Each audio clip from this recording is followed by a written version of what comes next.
Boa noite. Para quem não me conhece, eu sou o Bruno, xará do outro Bruno, sou seminarista lá no Cosmos. Já tem desde o ano passado que a gente tem trabalhado integralmente lá na igreja. Tem sido para nós um tempo muito precioso, a gente viver lá, a gente ter um tempo com os irmãos de lá, a gente poder ver a realidade da igreja, do reino de Deus naquele lugar. Tem sido um tempo para a gente, não só de prazer no sentido do trabalho, mas no prazer da gente ver o quanto que Deus é bom. A gente chegou à igreja, ela estava com alguns problemas naturais de igreja, e pela graça de Deus a gente tem conseguido sanar muita coisa, e a gente tem conseguido expandir um pouco mais a questão da palavra de Deus no bairro. Quando o pastor Michael falou comigo, falou: Bruno, eu tenho um desafio para você. Eu falei: manda ver, o que é? Ele falou: preciso que você pregue lá e que você pregue aqui.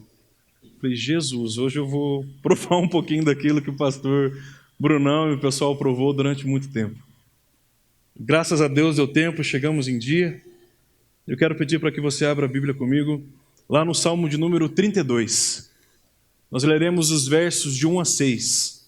Salmo 32, versículos de 1 a 6.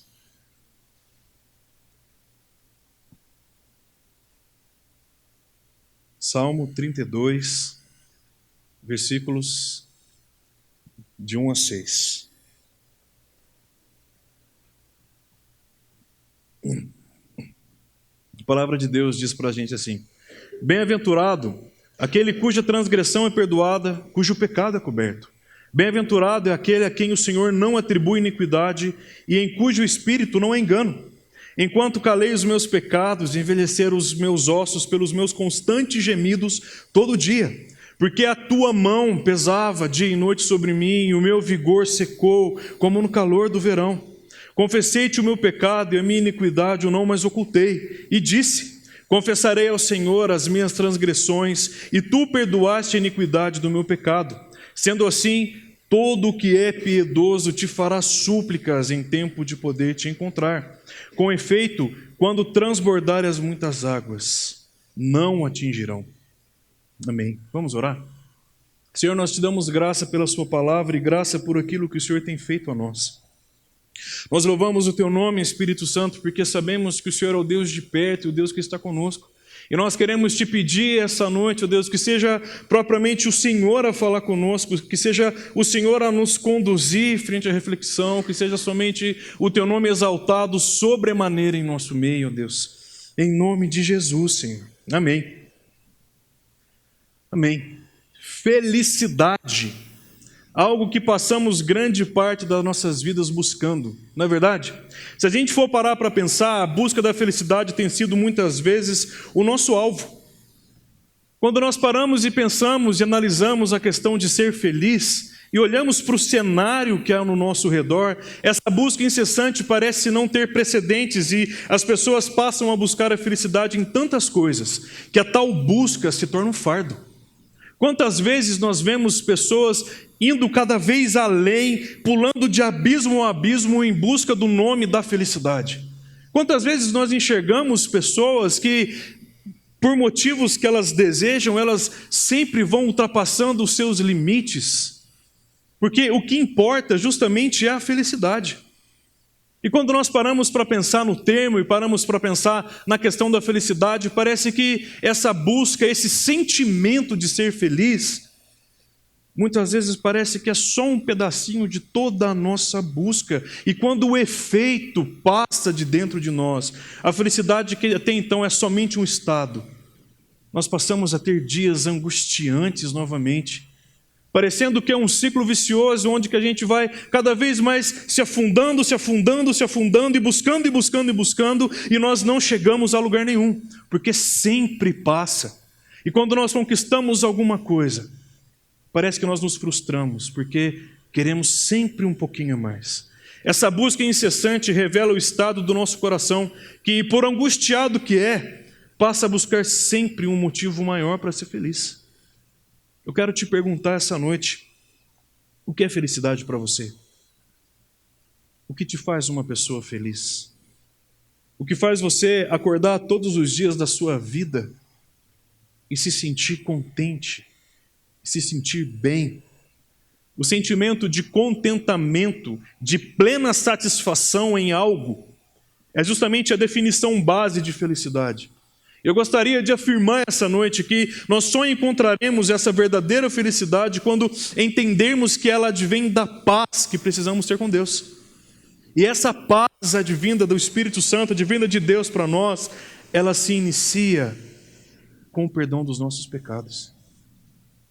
Não tem como eu falar que eu sou feliz com Deus sem primeiro me curvar na presença do Senhor, abrir o meu coração completamente e falar: Senhor, isso daqui sou eu preciso da sua graça. Senhor, eu cometi tantas coisas, Senhor, e eu te peço perdão. A nossa reflexão hoje, nós vamos trabalhar um pouquinho sobre a felicidade do perdão. E nós estamos diante do relato de alguém que se encontrou com a verdadeira felicidade. Davi, relatando como que em suas buscas ele encontrou o perdão de Deus e ele encontrou a plena satisfação que ele tem no Senhor. Se a gente for parar para dividir esse salmo ele tem seus 2 primeiros versículos como um testemunho de alguém que está se sentindo completamente bem, completamente feliz, de alguém comentando e falando para outra pessoa quão feliz é a pessoa que tem o perdão de Deus e que seus pecados não são cobertos. Como que a pessoa se sente completamente satisfeita em saber que em Deus ela tem essa felicidade.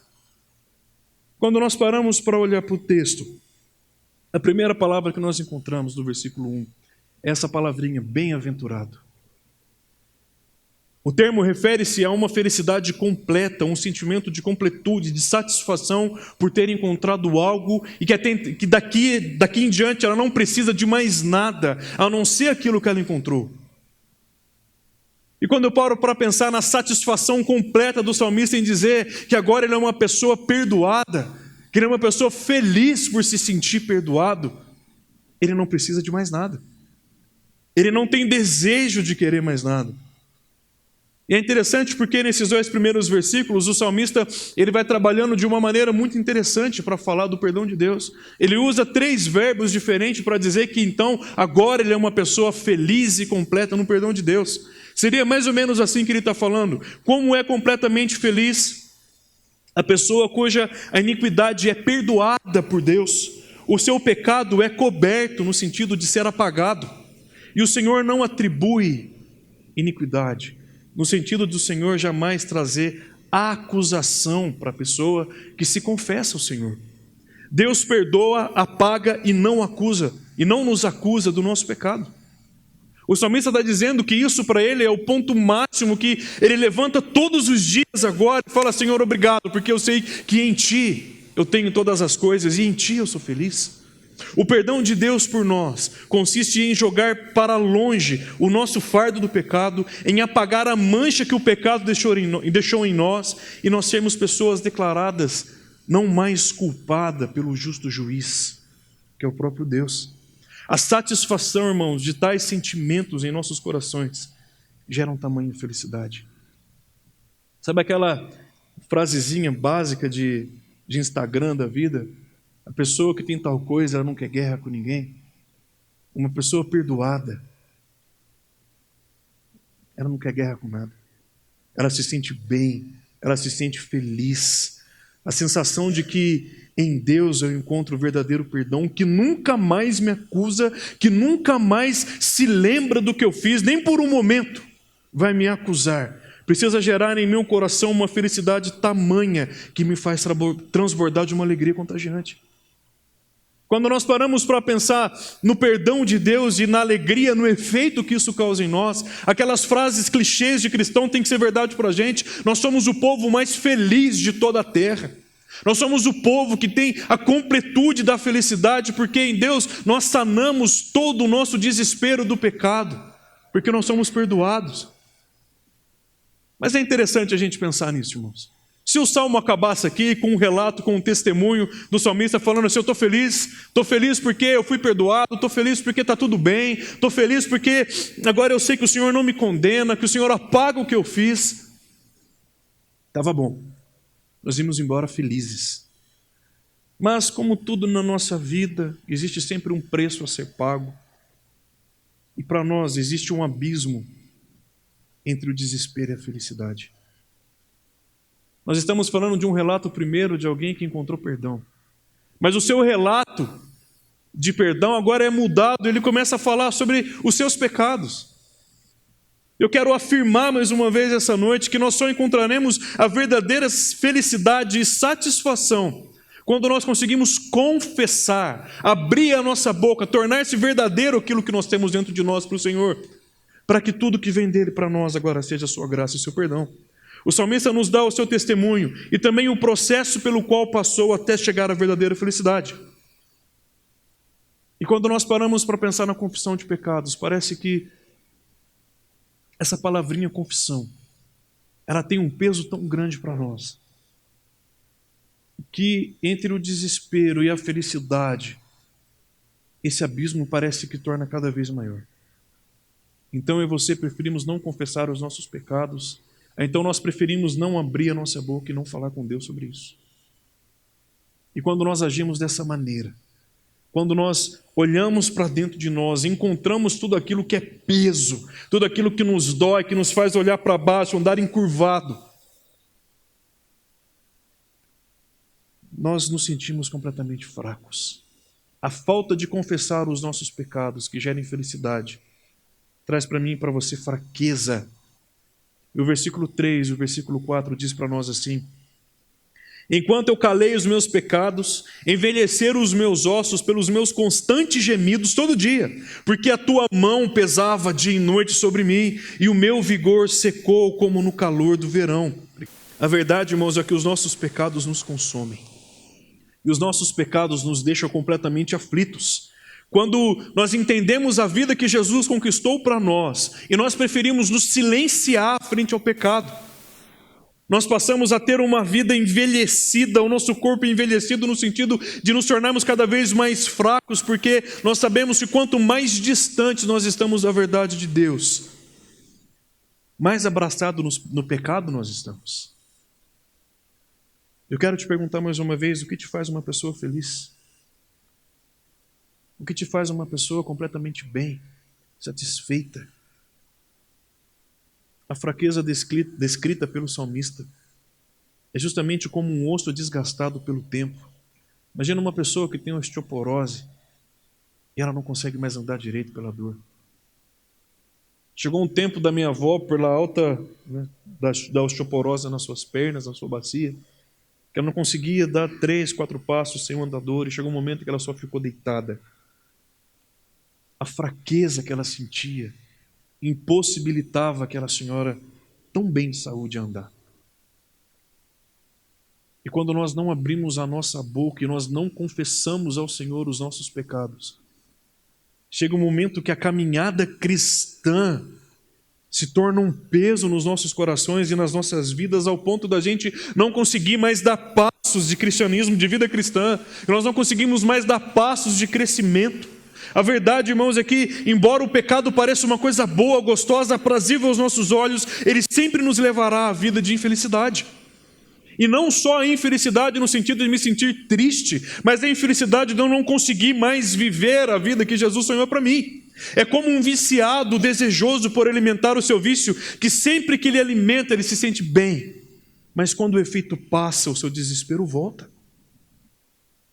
O pecado nos desgasta e nos possibilita de enxergar as verdades de Deus. O pecado pesa sobre os nossos ombros de tal maneira que nos faz sempre olhar para baixo. E tudo o que nós conseguimos fazer é gemer constantemente. Outrora a boca que saía louvores e gratidão ao Senhor se torna uma boca que geme por causa do pecado. Calar os nossos pecados nos faz entrar em desespero, o que nos resta é sempre fugir e nos esconder. Se nós observarmos a relutância do salmista, que ele vai dizendo: enquanto eu calei os meus pecados e envelheceram os meus ossos, porque todo dia eu gemia, todo dia eu me sentia ruim, todo dia eu estava mal. Todo dia alguma coisa estava ruim, porque a sua mão pesava sobre mim dia e noite, porque a sua mão, que outrora era uma bênção, agora para mim é um desespero. Se a gente olhar no original, a palavra mão, ela pode ser traduzida como poder. Quando nós não confessamos os nossos pecados, o poder, a presença de Deus sobre nós, causa tormento. Quando nós vivemos uma vida camuflada, que chega um momento que nós somos confrontados pela palavra de Deus, essa palavra causa desespero no nosso coração.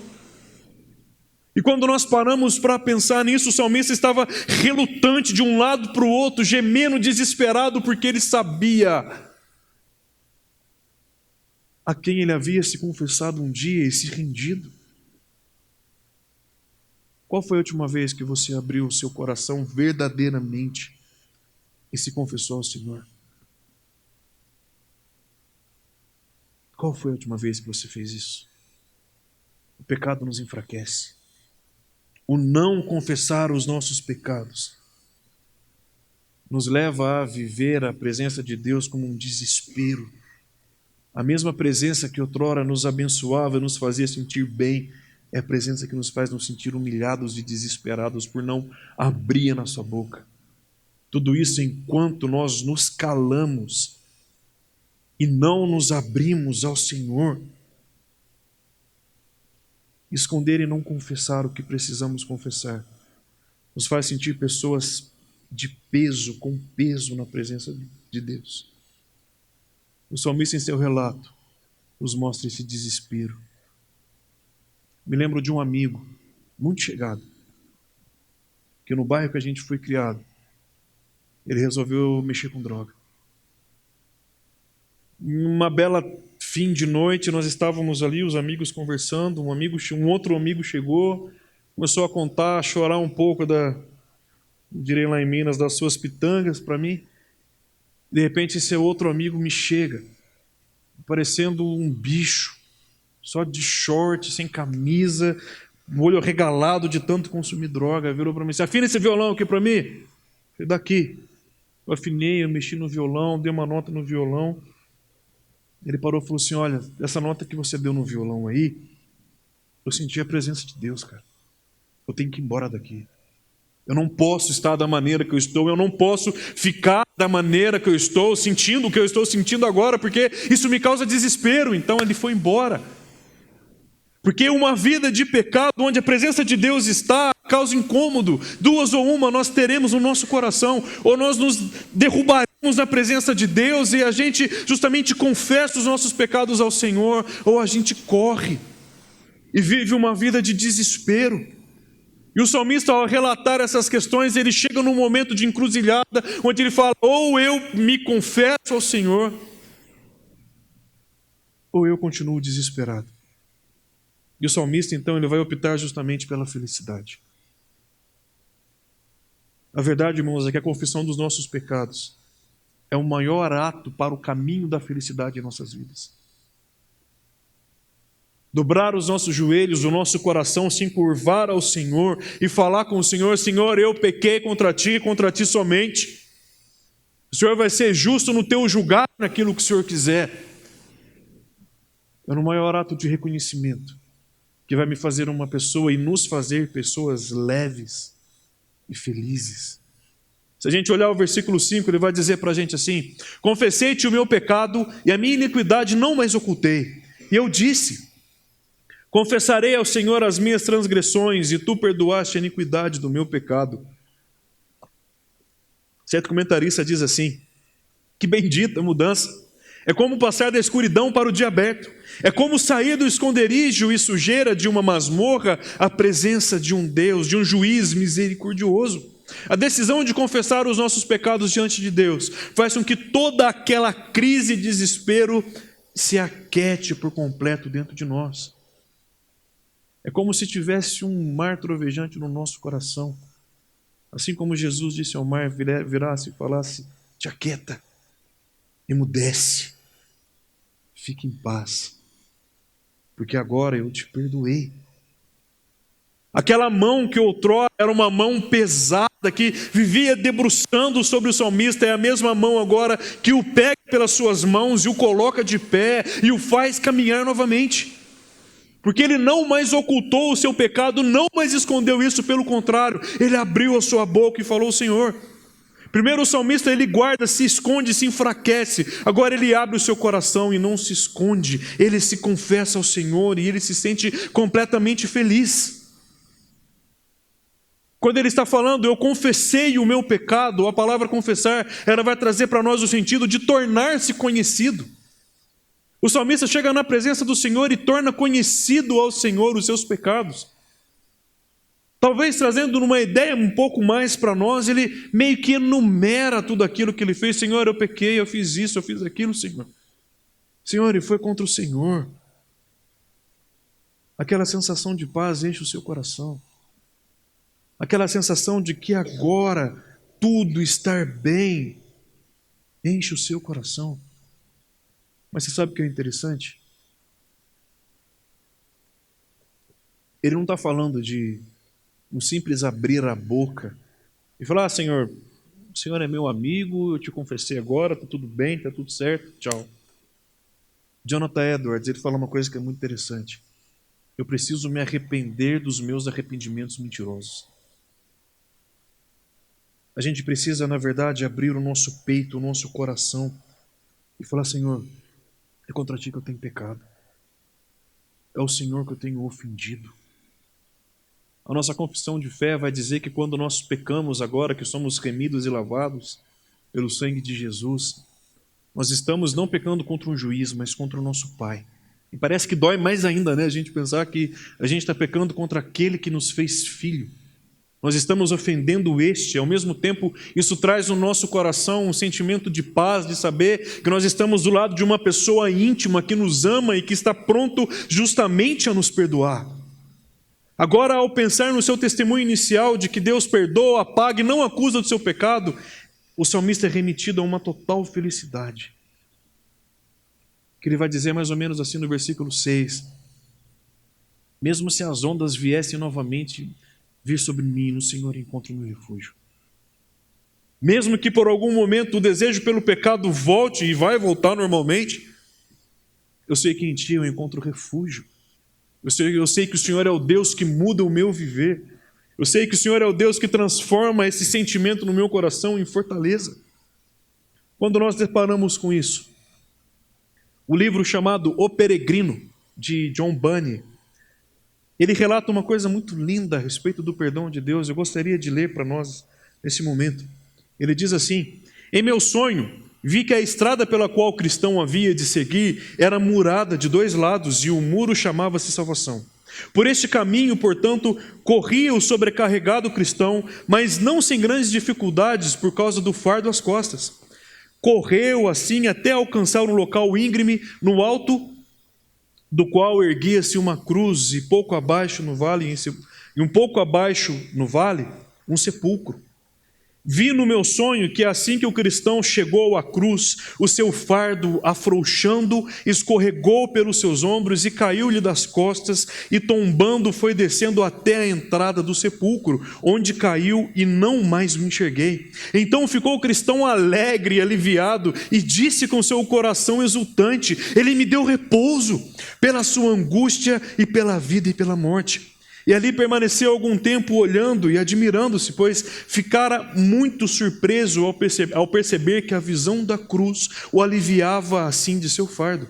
Olhou, portanto, e olhou novamente, até que as fontes da sua cabeça manassem água que lhe escorria pelo rosto. Então o cristão, a olhar e a chorar, eis que três seres resplandecentes se aproximaram dele e o saudaram, dizendo: a paz seja contigo. E o primeiro lhe disse: os teus pecados estão perdoados.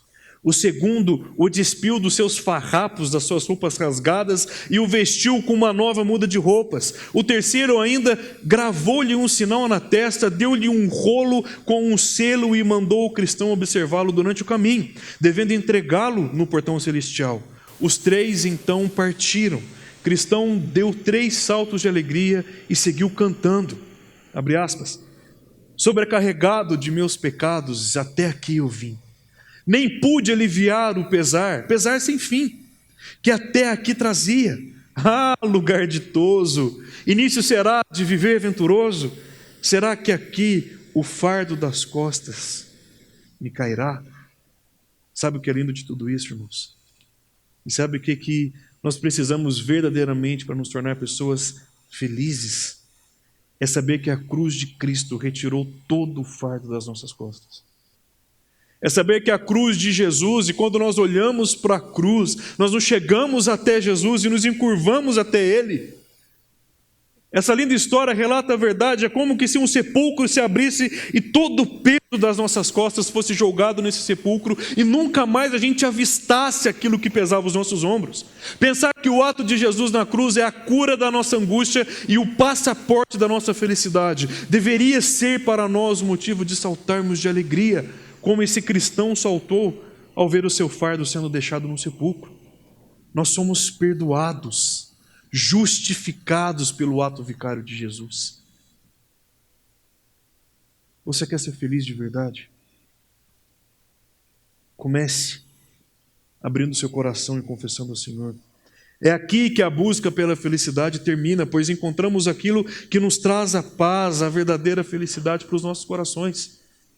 Romanos 4,25 vai dizer para a gente assim: Ele foi entregue por causa das nossas transgressões e ressuscitou por causa da nossa justificação. Sim, irmãos, agora a plena satisfação, o descanso, a felicidade precisa ser completa em nossas vidas. Eu queria finalizar lendo Miqueias 7, versículos 18 e 19. Quem é semelhante a ti, ó Deus, que perdoas a iniquidade e te esqueces da transgressão do remanescente da tua herança? O Senhor não retém a sua ira para sempre, porque tem prazer na misericórdia. Ele voltará a ter compaixão de nós, pisará aos pés as nossas iniquidades e lançará todos os nossos pecados na profundeza do mar. E Ele lançará todos os nossos pecados, todo o peso das nossas costas, lá nas profundezas do mar. A busca pela felicidade, podemos afirmar que ela termina aqui. Podemos afirmar, irmãos, que saber que o Senhor é aquele que chega em nós, pega todo o fardo das nossas costas e joga justamente no mar do esquecimento. E como diz alguns teólogos, ele joga no mar do esquecimento e coloca uma placa ali, mais ou menos escrita assim: aqui é proibido pescar. Aqui ninguém pode tocar, porque o que foi lançado aqui não interessa e diz respeito a mais ninguém. Amém? Você foi chamado para ser feliz. E a sua felicidade consiste em você dobrar os seus joelhos, clamar ao Senhor e se sentir completamente perdoado. Queria que você colocasse seu coração na presença de Deus nesse momento. Queria que você orasse ao Senhor. Às vezes é tão difícil para a gente pensar nisso. Mas como aquele cristão que chega diante da cruz e vê o seu fardo que ele carregava tanto tempo, se afrouxando, caindo das suas costas, entrando num buraco que nunca mais ia sair daquele sepulcro, e ao se sentir feliz, saltitante de entender que ao olhar para a cruz ele estava completamente bem feliz. Nós podemos e devemos viver isso também. Senhor, nós colocamos as nossas vidas no seu altar, nós colocamos os nossos corações diante de Ti, ó Deus. Nós sabemos, ó Pai, que em Ti nós temos todas as coisas e que em Ti nós podemos abrir os nossos corações e abertamente falar ao Senhor, assim como aquele filho pródigo disse: Pai, eu pequei contra os céus e contra Ti, se for preciso me trate pelo menos como um dos Seus empregados, mas nos recebe de volta em Ti, Senhor, nos recebe de volta em Tua presença. Pai, nós sabemos que é contra o Senhor que nós pecamos e que é o Senhor que nós ofendemos. Mas nós sabemos que o Senhor é aquele que não se ira para sempre e que a sua misericórdia é maior do que os céus e que o seu perdão é muito maior do que os nossos pecados e que o seu amor por nós vai além de tudo que nós podemos ver e enxergar. Eu peço essa noite aqui, ó Pai, para aqueles que por algum motivo não se sentem perdoados pelo Senhor, que essa noite a Tua graça, a Tua paz, que excede todo entendimento, alcance cada coração, a ponto dessas pessoas, ao começar em mim, venhamos nos sentir felizes, satisfeitos, amados, certos que no Senhor nós temos todo o perdão dos nossos pecados. Nós Te louvamos porque o Senhor é um Deus perdoador. Nós te louvamos porque o Senhor não é só um Deus perdoador, mas um Deus que esquece os nossos pecados e nunca mais se lembra deles. Nós te louvamos por essa noite e nós te louvamos por tudo que o Senhor tem feito. Em nome de Jesus, Senhor. Amém.